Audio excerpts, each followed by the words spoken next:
I mean, I got so many guys jobs like that, where it was just someone with this guy's got this talent. I mean, Raven, when he was Scotty the Body coming at WWF, and he was that, oh boy, we developed the Raven gimmick, together, him doing all the work, me just being the salt and pepper, and then I called Paulie dangerously and said, hey, Scotty has got an awesome gimmick that is so for the times.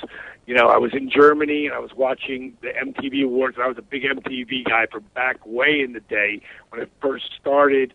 I was on MTV a bunch of different times doing things before I was ever a wrestler. I was managing this guy who was his name's Smitty, and he was a visual comedian. He was really amazing. So I had a lot of relationships with MTV.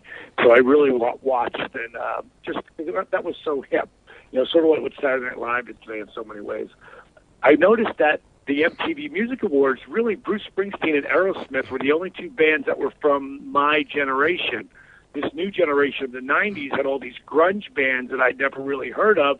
I'd heard their music, but they were all so new to me, from Nirvana to Green Day to whatever. And I was coming back from there, and I'd seen a buddy of mine when I got back from Germany, and he's a big musician and booker of bands, probably the biggest booker in New Jersey.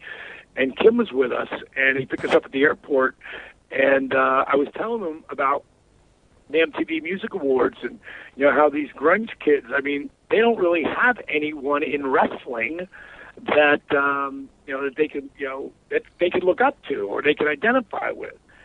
And I said, God, who can we get to do that? And Kimberly goes, Scotty would be perfect. And I went, I'm going to give him a call. And I gave him a call, ran the idea by him, and I said, now cut me some promos, and then we'll get that character down, and then I'll call Paul Lee. And then we'll tell Paul Lee, because really, that was the infancy stages of ECW. And so, Paul Lee was looking for any talent that he could try to do something with. He was so talented. And Scotty would call me up, and he'd start with that little bit of dark promo that he did, and the next, he'd go in, boy, I just hang up the phone. Anytime he'd slip into that black kid dropped in a white kid's body, I'd fucking hang up the phone. Because that wasn't the Raven character, you know? And then when he started with What About Me, What About Raven, that type of attitude, I was like, now you got it. I go, this character is you, and I called Paul up and, told him about it. And then Paul